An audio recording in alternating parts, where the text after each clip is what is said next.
Director at the UIC Study Abroad office. I've been in the office for some time, excited to be here. Just want to give a huge shout out to Nick for all his efforts in putting this together. I'm sure it's going to be great. I feel nervous for you, but you're going to be just fine. And welcome. Thanks a lot to all alums who are able to come today as well. Okay. Maggie, would you like to go next? Hi, everyone. My name is Maggie Miller. I'm the Study Abroad Advisor in the office. I've been in the office a few years, and I've been enjoying getting to know our student interns, especially Nick, putting this together. It's really exciting to hear from so many alumni and other students. I am the first point of contact in the office, so if anyone has any questions about next steps in study abroad, I'm your guy. All right, great. I'm just going by who I see first. Kyle. Thanks, Nick. Hi, everyone. My name is Kyle Roush. I serve as the Executive Director of the Study Abroad Office. Still fairly new to UIC, having celebrated my one-year anniversary relatively recently. And I just want to thank Nick, like everyone else, for organizing this panel, and thank our alumni panelists as well for sharing their experiences. Thank you. And Crystal, if you would also like to introduce yourself. Happy to do so. Hey everyone, I'm Crystal Williams. I'm the Assistant Director of the UIC Study Abroad Office. I've been part of the office for about 15 years now. I primarily deal with students who'd like to go on outbound exchange programs. I also have a portfolio of programs that I advise for, and I also have some colleges that I work with as well. But again, shout out to Nick. Thanks so much for putting this together. And I look forward to working with some of you all who are on the screen to help you study abroad.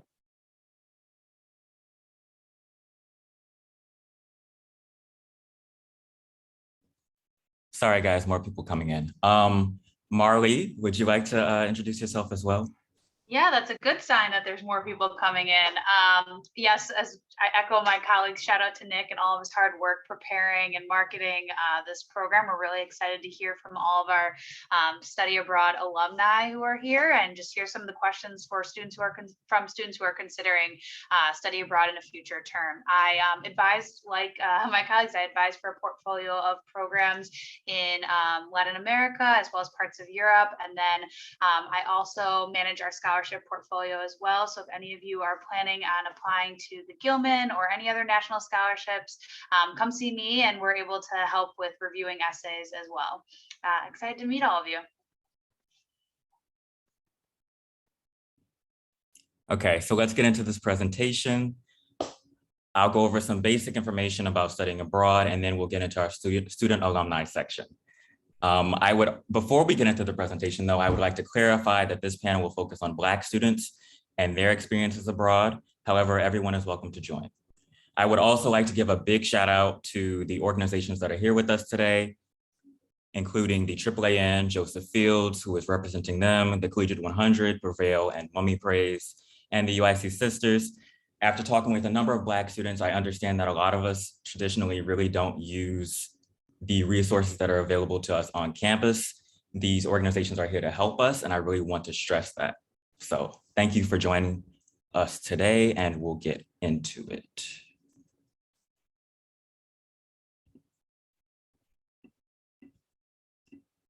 All right.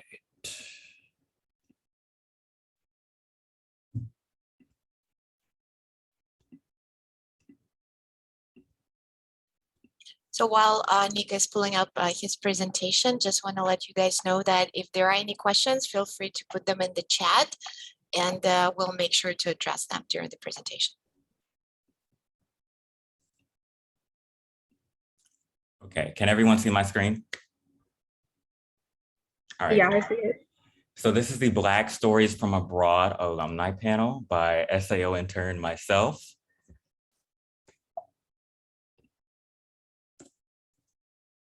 Oh, someone else came in. Okay. Yeah, give me a second. Somebody else? Okay. All right. So the reason behind this panel As a Black student, one of the many things I have noticed as I went looking for Black alumnus of study abroad is a lack of Black alumnus of study abroad, especially at UIC, but even more so than that, across the country. One of my main goals for this internship is to increase underrepresented student turnout in study abroad, especially with Black students. Even relative to our small population at UIC, we still aren't going abroad nearly as much. Why study abroad? If you have ever traveled abroad, want to travel abroad, speak a language other than English, want to speak a language other than English, if you feel strongly about a major global issue, gain new perspectives, participate in opportunities such as internships, another student, research or service learning. If you enjoy interacting with others from diverse backgrounds, these are all reasons why you should study abroad.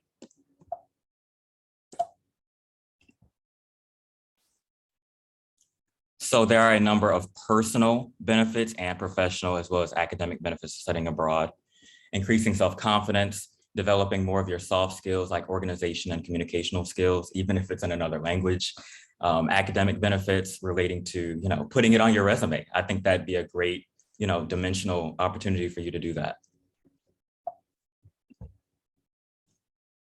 So this is actually an interesting panel that our former study abroad intern, Arnold Brown, put together for me. We talked last night. He found that students who study abroad have higher GPAs, have higher retention rates, gain interpersonal skills, expand professional network. It is also true that many of these students also receive higher paying salaries, and underrepresented students are even more likely to finish their degree. Some of the concerns of Black students traditionally include being the only African-American student on a study abroad program, traveling abroad as an African-American student in general, being a minority in another country, perceptions of Black students in that country, and microaggressions. These are some of our associates. I would like to thank them all because I would not have been able to do this if it wasn't for them. Please get in contact with them. They are really amazing people. And this is just a number of places where we can study abroad. We go to over 50 different countries. We have hundreds of different programs. Still popping up. The types of programs. We have faculty-directed programs, which are pretty much professor-led programs where professors will take you guys on trips abroad and you will do UIC coursework. Partnership programs, which I would potentially argue is our most popular option. And we have exchange programs where students get exchanged for another student at another university. It's pretty much a direct exchange. Academics abroad, another student. I apologize. Academics abroad. On the right, you can see Atilia Ibrahim, who studied abroad in Jordan with the CIE program. In general, for academics abroad, I would like to let students know that your credit the credit and the coursework that you do over abroad will impact your GPA and your graduation requirements. So you can get credit for doing courses abroad. You can even do an internship or do both. More than just study. So we have internships, research opportunities, and service learning opportunities. One of our students here today actually went on an internship in Tokyo, Japan, and she might want to get into that a little bit later after the panel. Okay. We also have virtual international internships. See this, okay. And for our funding study abroad, we have plenty of different funding. So at the local level for study abroad students that are only specific to UIC students, we have a number of scholarships for our office. There are also a number of competitive national scholarships like the Fund for Education Abroad, the Gilman International Scholarship, the Gilman Mccain Scholarship, which I'll get into in a little bit. Okay, the Gilman Mccain Scholarship. And I want you guys to pay particular focus to this because I'm going to ask you a question after the presentation. So the Gilman International Scholarship for Pell Grant recipients. If you receive the Pell Grant from FAFSA, you are eligible to apply for this program. For a Gilman Mccain Scholarship, it's basically for students who are children of another student, children of parents who are in the military.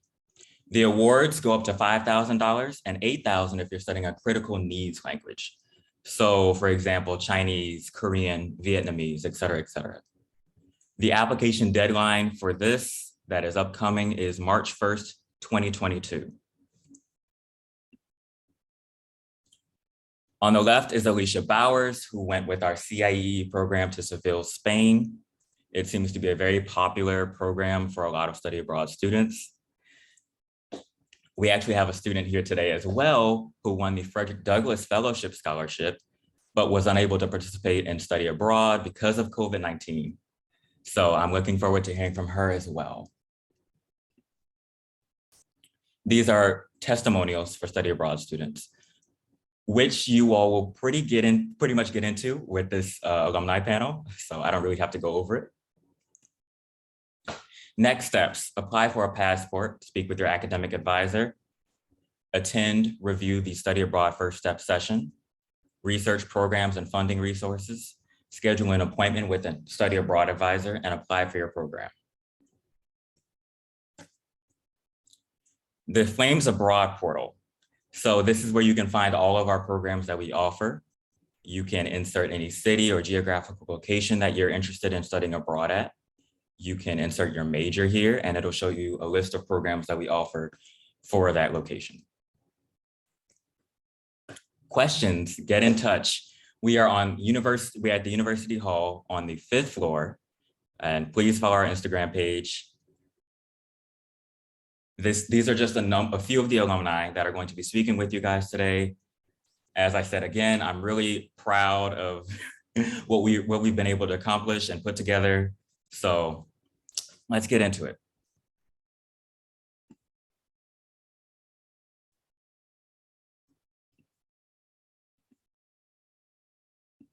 All right, how do I stop sharing? Okay, there we go.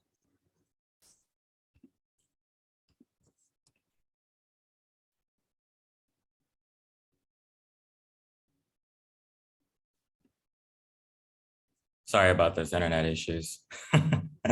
Okay. So let's get into some questions for our study abroad panelists. If you all would like to introduce yourselves, then you can, starting with Janelle, maybe. All right. Hey, y'all. I am Janelle. I graduated UIC this year, earlier in spring. And the program that how are we introducing ourselves? We're like saying our names, the programs, and our majors, like that? Does that work for you, Nick? It works, yeah. Okay, cool. So I studied abroad in Tokyo, Japan. I was the student he mentioned before who also did an internship abroad in spring 2020. And then my major was business, specifically marketing. So most of my focus in my classes were on finance and advertising in Tokyo. All right, can I have the next student I see, Cassie? Can I have you go? Hi, everyone. I'm actually Casey Franco. No worries. It's spelled Cassie, but it's okay. Yeah, so Nick asked me to participate. I'm currently the graduate assistant here at the Study Abroad office. So if you come by, I'll be here probably Wednesdays and Fridays. So I did my study abroad. I did a summer session when I was an undergrad in my junior year. I went to China. I went to Beijing and Shanghai. I majored in political science, so my study abroad was pretty much based on students who were thinking of working abroad, anywhere from the foreign service to the government. And yeah, I think that's it for now. All right, can I have a Louis go? I hope I said your name right. You did. Thank you. And yeah, I'm really glad to be here. Thank you for having me. And I was invited by Jasmine. I was on a program with her for CIE Yucatan in Mexico earlier at the beginning of 2020 and studied STEM and Spanish, which is a little bit different for me, but was glad to try something new. And then later in the year, I did another semester study abroad with CIE as well in London. And yeah, thank you. Thanks. Deborah? Hi, so I'm Deborah. I got my bachelor's in psych in 2018, and during that time, I did a student exchange to Buenos Aires, Argentina. And then I got my master's in business in 2019, and I focused on international business and management. And at that time, I studied abroad in Sao Paulo, Brazil.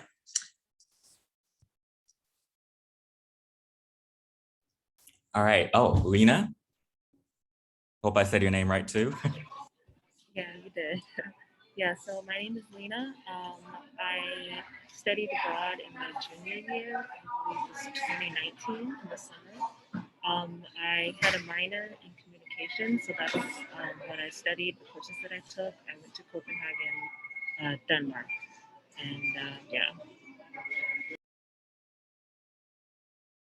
Okay. Floria. Hello, everyone. My name is Floria Banks, and I studied at UIC.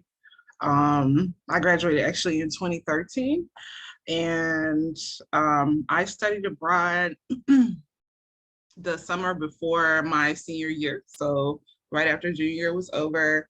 At the time, my major was psychology and my minor was English. So the classes that I took when I studied abroad were for my English minor. And I did, my study abroad was in London. It was part of a program called London Now Summer. UIC at the time was partnered with Arcadia University, who at the time was partnered with City University London. So that is where I completed my coursework. All right, thank you. And if Joseph would like to introduce himself. Good afternoon, everyone. My name is Joseph Fields. I'm the Associate Director of the African American Academic Network here at UIC. We are a success unit geared towards recruiting, retaining, and graduating African American students here at the university. I was not, I did not participate within study abroad when I was an undergrad, but I had the luxury of working as a liaison between my department and UIC Study Abroad to kind of do a fact search in working closely with CIEE, where I had the opportunity for a week visiting some of their sites over in London as well as France, in the stance of getting more information about the opportunities that lay within that particular program and being able to relay that on to our student body. So, and I think that was back in March of 2017. Okay, thank you. And Prevail, if you could also introduce yourself. Yes. Hi, everyone. So Nick actually invited me to this panel. I'm not an alum yet, but I was the first and only Frederick Douglass Global Fellow Scholar to be accepted to the program. So unfortunately, due to COVID, I did not have the opportunity to study abroad. There was a location change. It was supposed to be in South Africa and it switched to Ireland. And there was a lot of things with like timing and if like credits would transfer over, and because like UIC wasn't supporting sending students abroad during the pandemic, I would also have had to gone as an independent student. So there were a lot of nuances about why I didn't study abroad, but I was 1 out of 10 students selected out of 2,000 applicants. So I'm just here as a support system if anyone needs help with like applications or anything like that. I also work at the Writing Center. So like literally you're in very, very good hands if you need help on applications. All right, before we really get into the panel, I'd like to thank all of them, Prevail and Joseph included, for coming to the panel. I really appreciate it. I actually wanted to ask a question to our students, so not to the alumni or anything like that. For UIC Study Abroad Office swag gear, you can pretty much win masks, pens, water bottles, mugs, and phone wallets. The question that I'm going to ask, and the first two students who type it in the chat, I'll type your names down. I'm sure one of the study abroad advisors will type your names down as well. When is the deadline for the Gilman Scholarship for the next semester? So not the one that Marley put in the chat, but the one that's going to be after October.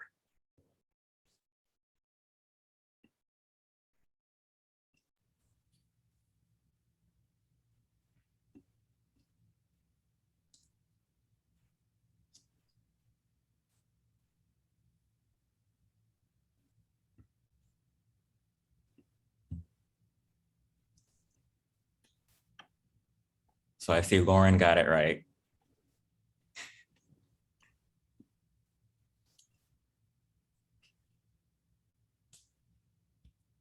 I'm sorry, Nick, what was the question again? It was just about when the Gilman Scholarship application for the next semester is going to be due. Oh, okay. So yeah, that's what they're just commenting. All right, Irina, did you get that down? Yes, I got it. All right, thank you. All right, so now we can move on to the exciting part about the questions for our Study Abroad Alumni panel. First question is, have you ever traveled abroad before this experience? This will be sort of like a grab.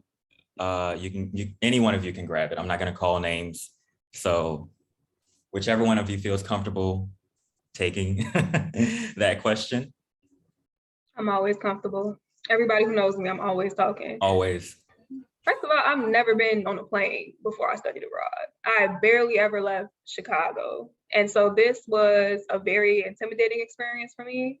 I thought it was for like rich kids who had a lot of leftover even after tuition to just go ahead and go to a different country. So to even find out that it was more accessible than I thought also helped me be more confident in that this is something that there are resources out there for me or other students like me. So this was, yeah, I've never studied abroad, never really traveled before. All right, does anyone else want to take that question? I'll take it. Oh, go ahead, sorry.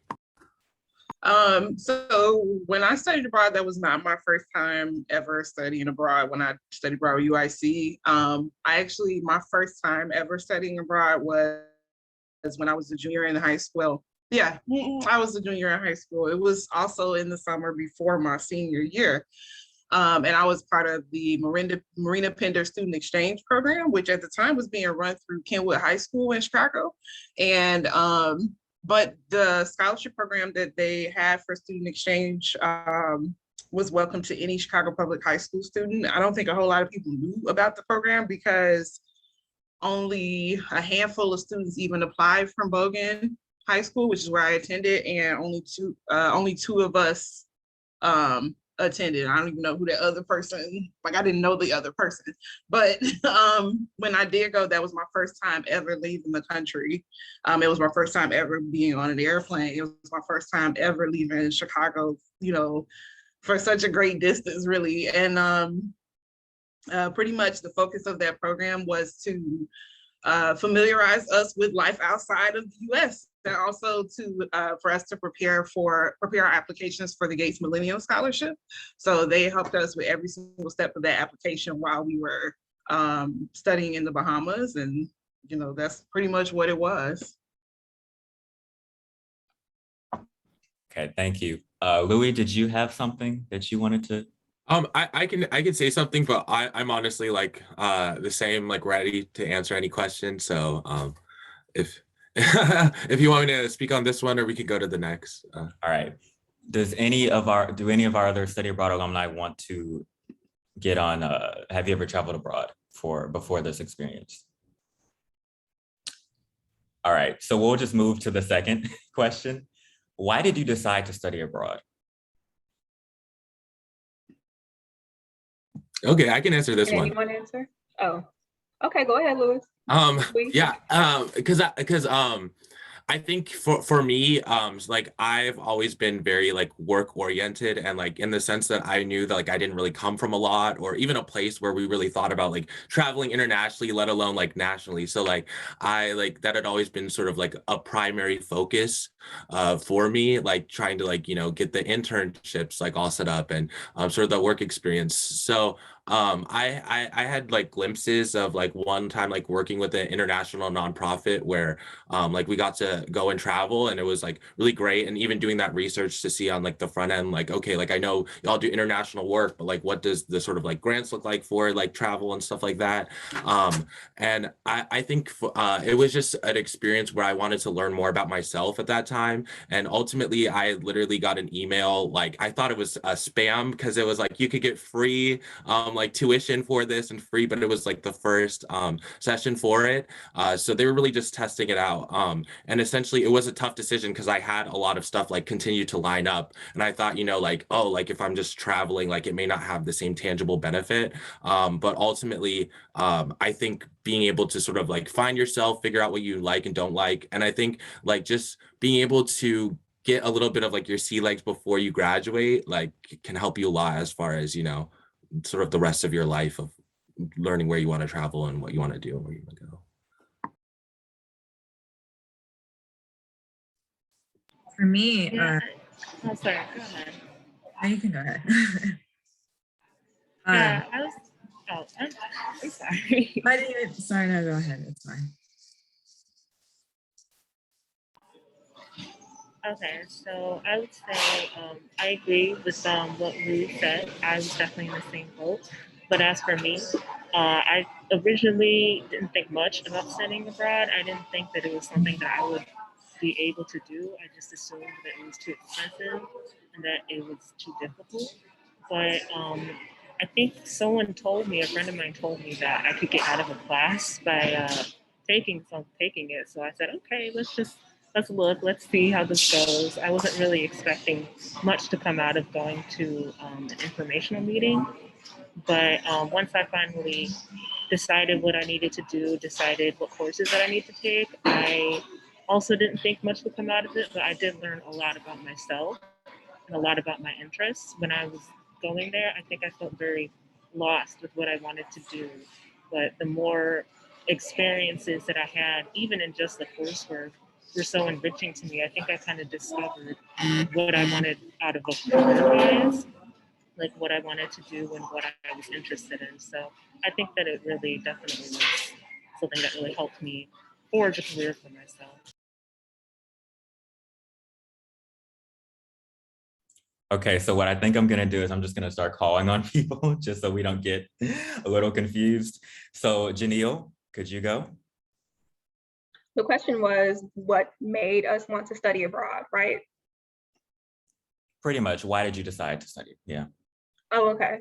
So the reason I decided to study abroad was that I decided I should take advantage of way more opportunities and to take control over just, you know, what direction I headed in regard to like the things I would be able to participate in.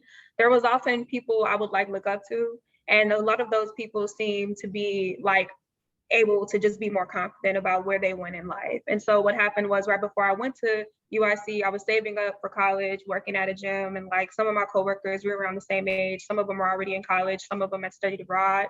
And they would just talk about their experience. Like it was just like a random Tuesday that they were in Spain for like over 4 months or so to get their credits for their degree. And I had never heard anyone talk about travel like that. I've never heard anyone talk about education like that. And that got like the bug in my mind where it's like, okay, I relate a lot to these people and these people are doing that. But in the end of the day, like it was like harder for me to grasp that can be me one day. And so when I was at UIC, I just decided to just, you know, attend like the first steps meeting, see what else is out there, just go through the process. And next thing you know, I was well on the course to go abroad. And it was unbelievable to me how accessible it is. So I guess it was hard. It was less of like a concrete, like, oh, hey, this is going to be fully something I'm in, because, you know, sometimes when you grow up in that environment, you're waiting for the other shoe to drop. Like, oh, well, Janelle looks like you can't go, or like, blah, blah, blah. But no, at the end of the day, you know, you did have to make that decision. And I decided for myself that I wanted to be more well-rounded and more developed. Like I wanted more opportunities. And to get more opportunities, I had to know more about what's out there in the world. Okay, Prevail. So I decided to study abroad or apply to study abroad. Kind of a combination about like what everyone else said, but also I'm first gen and I've never like been abroad. I've never been like outside the United States. And my advisor, actually, Mr. Fields, told me about this opportunity to study abroad. And honestly, I haven't seen a lot of study abroad programs that were like based in Africa, or there were countries that we could go. And that's something that like I want to do. Even when I go to law school, like I do want to take the opportunity to study abroad and go to places in Africa. I feel like it's very Eurocentric, and like I wasn't always a fan of that. And once I heard that, you know, South Africa was going to be the place, and my advisor sent me, you know, this information, I instantly applied. I also feel like I let like money like be. I was like, oh, I don't have the money to study abroad. Like, there's no way. And with this scholarship being fully funded, I was like, okay, like this is, you know, one of the opportunities that I can have while in college still. And, you know, I was nervous because it was like all over the globe, over 2,000 students, you know, HBCUs, MSIs, like all types of schools. So yeah, I basically, oh yeah, I'm reading Janelle's comment. Yeah, Cape Town. Yeah, Cape Town was actually where I was supposed to go, but I don't know, I was just excited at the idea of going somewhere that like I've always wanted to go, or I've always wanted to explore, and I didn't want to limit myself.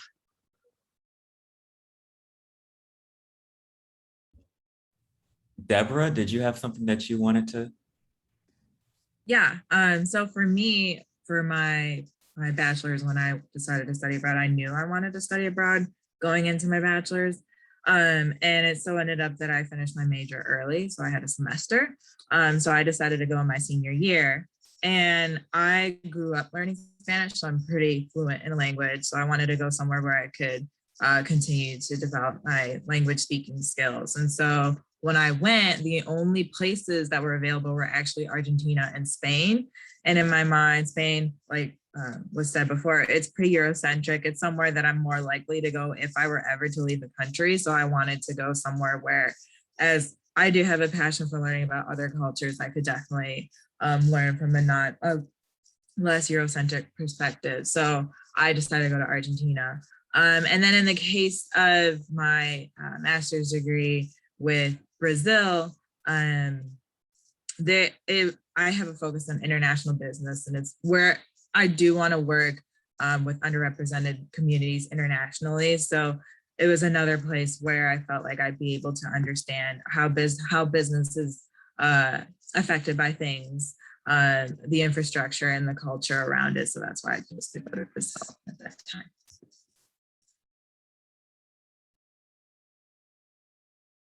So if anyone else wants to answer this question, but if not, I'll just move on to our third question. All right, cool. How did you become aware of these study abroad opportunities? And please just raise your hands, like whether that's through Zoom or physically, it doesn't really matter, and I'll just call on people. Oh, who is that?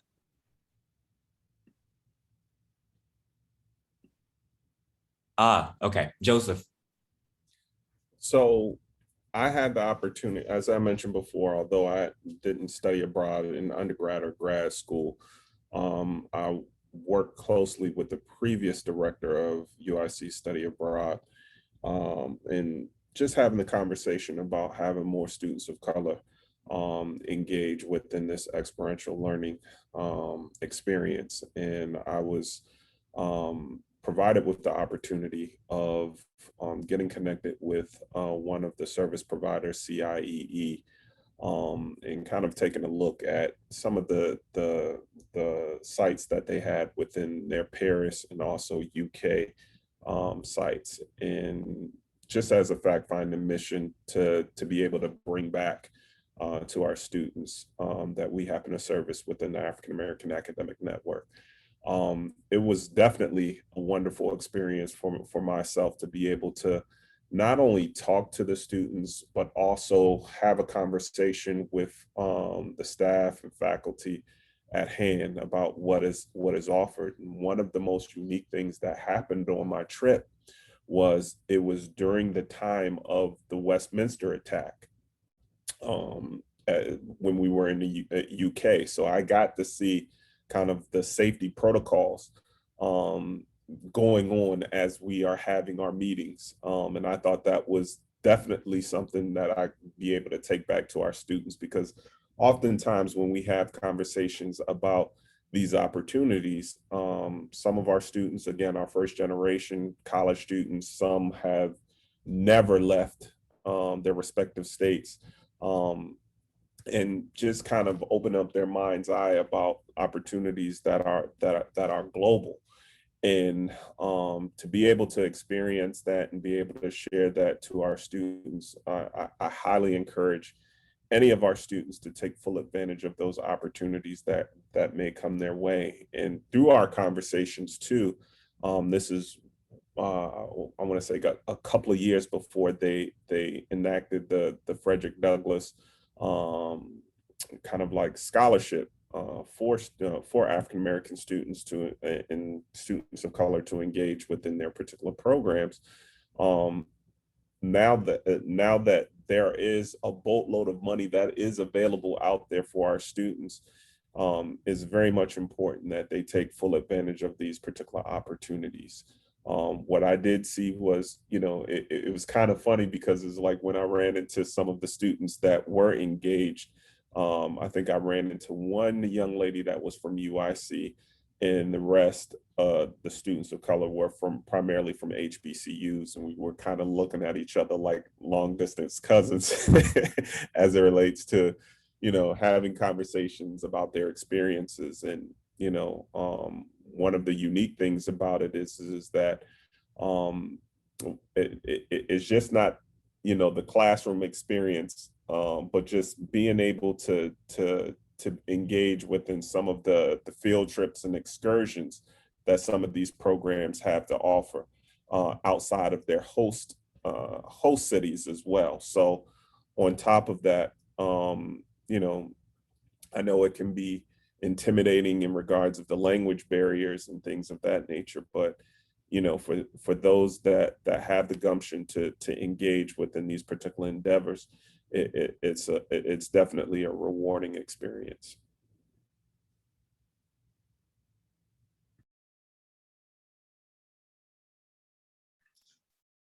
I wanted to answer that question. I didn't go to UIC. I went to a small liberal arts school right around Chicago, Dominican University. And the way I found out about study abroad was, so I majored in political science. So my advisor at the time, his name was Patrick Holman. It was a faculty directed program, and he was one of the faculty leading the program. And he pretty much recruited me through class. I'm also in my political science major. I focused on international relations. And so I thought if I wanted to do international relations, I probably should go abroad. So that's the reason why I found about studying abroad. And most of my friends who were education or Spanish majors, who are also Mexican like I am, we're all going to Spain. And I knew I wanted to do something different. I didn't want to do a study abroad experience in Spain. I definitely wanted to put myself out there and do something different. And I wanted to be comfortable with being uncomfortable. At the time, I was thinking of working abroad and for the government, for the State Department. And so I definitely wanted to do something a little different, and that's why I chose China. And another reason why I became aware of it was our school got an anonymous donor at the time, and he gave us a scholarship to all of us who wanted to go to this China trip. And so thanks to that, it made ease my burden a little better, and I was able to go. So there's always, like Joseph just said, there's always money out there in the places that you least expect it. Thank you. We're going to speed up a little bit. So we're just gonna move to one of the more intense questions. Did you ever face any discrimination abroad, and what was that like? And please just raise your hands again so I can see.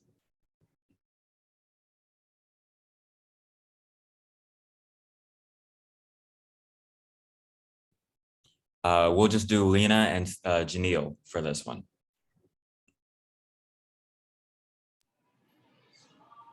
So yeah, it wasn't too much of a problem. I think I only had one or two instances.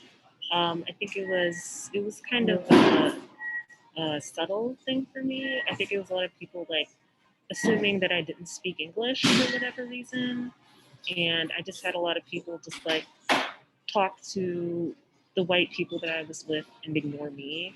It was small things like that. It didn't happen often, but yeah, it did. That wasn't the best experience, yeah.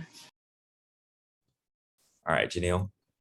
I was trying to think discrimination, because even what I faced in the US is more subtle, nothing too overt. And I felt like going to Tokyo, a major global city, I'm like, y'all should know what Black people look like. Like, I really wasn't expecting anything like wild, but I feel like the lens I'm looking at more so is through microaggressions and the huge disparity between my experience and my white peers' experience. And I guess like some notable things I can point out was one time I went into a thrift store. The name of the thrift store is literally Chicago, Harajuku, Chicago thrift store. So in there, I guess Chicago had like this aesthetic in Japan, and they had like a bunch of like hip hop stuff, like things like that. And then I look, and actually the attention was brought to me by like another couple, like another Black couple there. And then they were like, hey sis, how do we feel about this? And that's like cold, like you just look over, I'm like, what y'all talking about? And also before we go abroad, like we get talked about like our ethnocentrism, how globally there's, different cultures that operate differently than what you expect from the United States. So I go in thinking like, okay, I'm not gonna like think, even if I see something that's like, oh, okay, that's a bit different, and like I might chalk it up to like cultural differences. Y'all, there was like a whole wall of Jim Crow buttons, like a wall of like, oh, little Black girl eating watermelon, oh, Uncle Tom's, like, and it's like the pictures that you would see out like the minstrel ads and stuff that was on like all on the wall. So I asked the attendee at the shop as best as I could. I was just trying to explain like why that's not, I was like that shouldn't be there.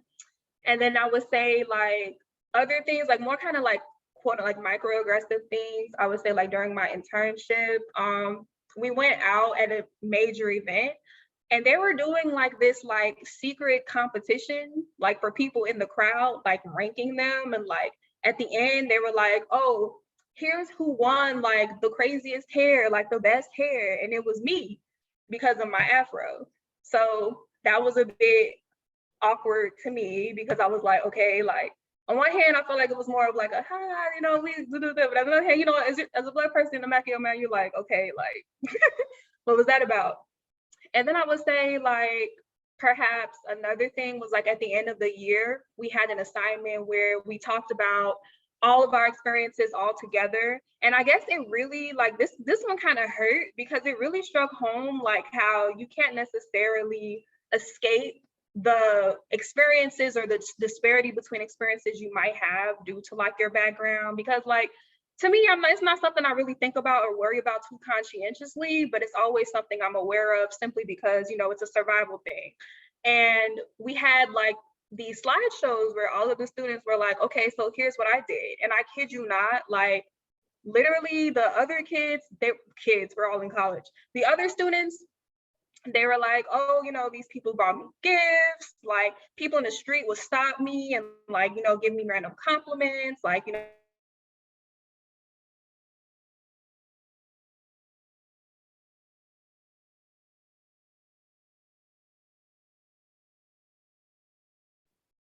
Did she pause?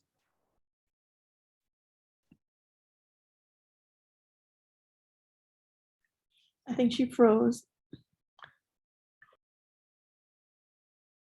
Okay, so here's what I think I'm gonna do. I'll just get back to Janelle I'll DM her.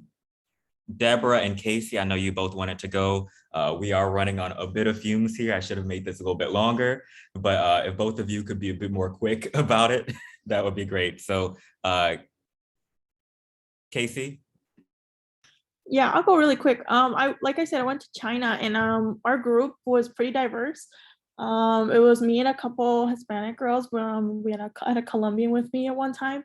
And so here in the United States, we're kind of used to like speaking Spanish and when we're talking to each other. And so when we were in China, we had an instance where we were speaking Spanish to each other. And in the moment that happened, like you can hear the people like gasp and like turn around at us because they're not used to other people not speaking Mandarin. And I think that was just kind of like weird that they would like kind of point at us because we didn't obviously look like them and we weren't speaking Mandarin. And it's just weird how much we stuck out in that moment. And something my professor always mentioned to us before the trip was we are more foreign to them than they are to us. And so in such a homogeneous society like China, when we travel over there, we don't really realize that sometimes these people have never seen, Black students, or like I had a friend who was a 6 foot tall ginger and they never seen red hair. And so they would always come up to us and they would want to touch his hair. That's kind of weird. And it's just those little instances where they're really just not used to, like they weren't used to seeing bigger people. And my friend was a little bigger and they would want to like take pictures with her. And that's really inappropriate, but it was just something that they wanted to do. And it's kind of hard to say no nicely, but it's just those small instances that we're not prepared for study abroad. Thank you. Deborah? Yeah, in my case, it was a lot more subtle because of how Buenos Aires is a predominantly white, or in the white Latino country. Whenever I would go around, it would vary from degrees of being stared at to being asked about, oh, your hair, how did you do it? Or they would just touch my hair in public without asking. So it was varying degrees with that, or with my professors, one of my professors, in terms of how I was interacting with them and how they interacted with the rest of my peers, because I was the only Black student in that exchange in Buenos Aires. Whereas in Brazil, it was not as much, even though Black citizens in Brazil also do face racism. So sometimes I was mistaken for a Black Brazilian, and then I would be treated differently versus my white peers. But yeah. Thank you. So like I said, we are running a bit on fumes here. So and we really want to get to this next question. And if we still have time, then I'd like for you guys to, Joseph and Janelle, to talk a bit more about what you were talking about. But we're going to move on to any of the advice that you may have for Black students who want to travel abroad. So again, just raise your hands.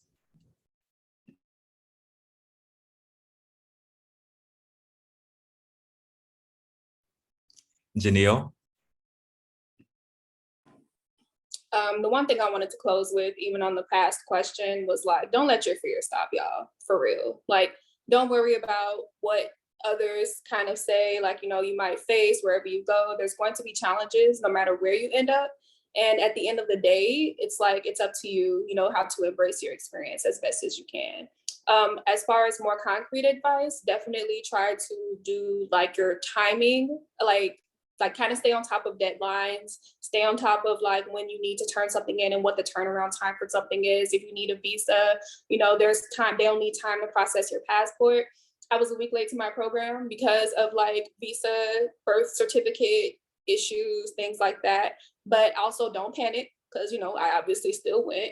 And then, and also I owe a lot to Mr. Fields for being so available to go ahead and deliver personal statements, not personal statements, but like recommendation letters and things like that. I was heavily involved with AAAN, but I didn't necessarily give them the best turnaround time sometimes. So yeah, give them plenty of time and don't stress, don't hesitate. You're definitely going to be better off for the experience. All right, Floria? I put my hand down, but you still called on me anyway, and that's all right. So my advice would be the same. Make sure that you stay on top of all deadlines related to any kind of program that you're applying for. And also make sure that as far as paperwork for you to leave the country, make sure that you get started on that as soon as possible. I would probably start on that before you even select the program, because especially as far as it, comes to like applying for a passport, if you don't have one, or applying for a visa, things like that, like you don't know what can happen in the process. And like, you're relying on different kind of government offices and people at those offices to process things, that it could take a lot of, just don't want that, something to be left to chance where your program is delayed or you leaving the country is delayed because you decided to submit something super late. So as early as possible, get that kind of stuff done. Submit whatever documentation is needed, for your application for your study abroad program. Make sure that you try to stay on top of deadlines, set reminders for yourself if necessary. And once you're actually where you would like to go, just do your best to familiarize yourself with the culture that's there. And if there are other students in your study abroad program, other Black students, make sure that you communicate with them, that you're connected with them. You guys are in touch with each other as much as possible. You rely on each other. Yeah, that would be my advice. All right, so can we get Joseph and then Louis?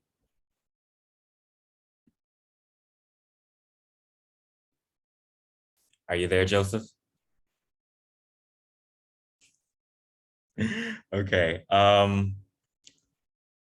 Does anybody else hear him? Okay. Louis?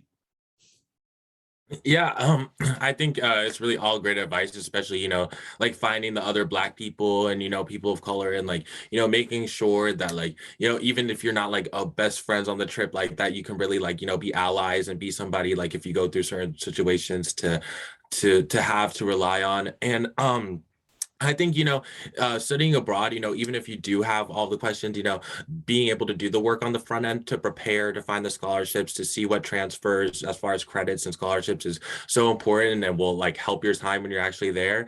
And I think, more importantly than anything, it's a lot for a lot of us about breaking those generational barriers. Like we know that like a lot of people in our families and like that we look above, like they haven't been able to sort of have these experiences. And it really is can be a hard thing to facilitate, like once you're out of school, like no matter what. So I think, if like you travel in this time, it helps you in this moment, but also can potentially change the trajectory of like, where you go or ultimately even who you become. All right, great, thank you. Can we move on to this other question I'd like to ask? There's somebody at the door, Irina. Can you just, yeah, thank you. I apologize. All right.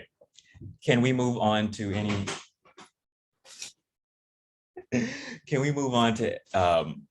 any embarrassing stories that you guys might have from being abroad? Yeah. All right, so let's do Casey first. So during my study abroad, we actually took a trip to a Tibetan town nearby. I forgot which one it was, Beijing. And so my friend, she's Colombian and she's a little bigger. And so when we were walking through these towns, we were having a tour. And when we were walking, one of my the Tibetan ladies grabbed my friend's thigh and she said, "Pom pom." And so I actually have the picture of this moment of the lady's old little face grabbing my friend. And so the tour guide didn't know what to say. And she's like, "Oh, the lady's saying that you're very healthy." And so we all know that's not what she said, but it was just something super funny because I actually took a picture of this moment. I have it. And it's just, like I said, the difference that how we look compared to how they look, and they're just not used to it. And something we don't expect, right? Okay. Janelle. First of all, I told y'all I came a week late. That was embarrassing. I'm like messaging people like, "Oh my God, like my passport's not here. I had to reschedule my flight." I got there alone. I almost spent the night at the airport because I didn't know how to get to a hotel in the middle of the night. So I was nervous. And then I like dragged all my suitcases and stuff straight to campus because I thought the dorms were gonna be like right on campus like it is here, but no, the dorms were like a 45-minute trip away. So like I was like all across the town with all my luggage. I had to get my ID by myself. So I'm in like the literally what counts as the DMV. Like imagine being in the DMV and then you don't speak the language. So it was really awkward. Some guy hit me with his car. Like I was out with some friends and we was just standing in like area outside the shop. And like some car just rolled up to us and I'm like, there's space for you to move that way, but he just didn't. And then next thing we knew, he kind of like moved and then he didn't hit me hard. Like it just grazed me, but it was so embarrassing. I'm just like, why would you do that? So I can speak forever on like the embarrassing moments, but part of it is just the general awkwardness that just comes with like navigating on your own and having to do stuff on your own, figure out stuff on your own. Like, yeah, so that's to be expected.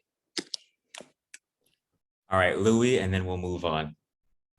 It's funny because I was actually thinking, I'm like, I don't have any embarrassing moments, but I didn't know how to swim when I went there. And I knew that was going to be a big part of it because they're like, oh yeah, like go to Mexico, like swim in all the different parts of, you know, like the thing. And I'm like, okay, like it was honestly like going to be the deciding factor to not go until I was like, you know, like I'm just gonna just not know how to swim and just see how it goes. So like it was honestly fine for like the first like month and a half until we went on like this scuba diving trip, which I didn't realize like that was part of it. And like, you know, they're like, okay, like, you know, like we just got done like drinking the night before partying, you know, I'm like, I can do this, you know, and then they're like, we're gonna be swimming and scuba diving. I'm like, what? Are you serious? So like, and then like, so like the whole time there, like I was like probably like the first part, like as we were jet skiing out, like I was just like all silent and stuff. And everybody like, and then the second part, I couldn't hold it in anymore because I was like freaking out. I'm like, okay, like really, is it too far to go back at this point? But I'm like, okay, like, you know, I don't want to, you know, be that. So yeah, like at first I was like on part of the the donut that's like connected to the guy to like, you know, essentially like the main scuba diver, but I don't know, like it was like 2 hours. So I think essentially in that time I like learned how to swim, or at least like functionally learned how to like move in water. But it was like very embarrassing, like learning how to swim in front of everybody. But also I'm glad I wouldn't change it for anything. I hate how everybody assumes I can swim.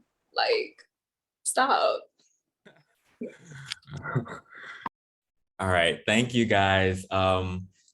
Definitely, if we decide to do this another time, I just won't even give a presentation because you all kept it very interesting and we definitely ran pretty quickly out of time. So if we can squeeze one more thing in there, how did you grow as an individual from this experience? Janelle. I'm gonna be quick. Ain't nobody tell me nothing. I went abroad. I got sent home because of the pandemic, survived the pandemic while overseas. It was can't nobody tell me nothing since I did this. Like I literally have been confident enough to do anything. So definitely go for it. Gloria? Period. I would say study abroad definitely helped me think of myself in a global context, which I don't think I've ever had to do before. Even when I was, you know, I had done the study abroad program when I was in high school. I was among other Black people of different ethnicity, you see? So I just didn't, to me, it wasn't like, it didn't feel like I was like, you know, I never had to think of myself as like, studying abroad in England, it was like, this is the first time I've ever had to consider myself in the context of I'm American. And so, yeah, of course they see you over there, they see your skin color first, but you open your mouth, you're American. And then all of a sudden their whole perception changes of you. And that, you know, that informs how they're gonna continue to interact with you. So I had to start thinking about things that Americans did that like, you know, I had never really thought of before that would stand out, and also like how to maneuver over there, you know, how I would get around at home, you know, things like that I had never really considered. And, you know, making sure that I was staying on top of current events in the country that I was in. So, and I think that from then on, it just really made me want to pay attention to global news, global affairs, things like that. So that's pretty much, that's what I took away from it. All right, thank you so much, guys. I know a lot of students have to get to class or they're probably already in class. But again, I'd like to thank everybody for coming today. I have your emails down and all that stuff, and we will handle the UIC SAO swag here. So again, thank you so much for being here. And once again, I'd like to give a shout out to the organizations that are here with us today: the African Student Council, check out the Black Student Union, the Collegiate 100, et cetera, et cetera. There are a ton of Black organizations that are here to help us, the AAAN. And if you're a Black man specifically, BUILD. That is my homework for next Tuesday. I need to bring another Black dude to to the BUILD meeting. So, check us out, check out any of these organizations, and we'll be in touch. Thank you, Nick. Thanks everyone else for being here. It was nice being here. Let me know if y'all need anything more. Thank you to all Study Abroad alumni. Bye.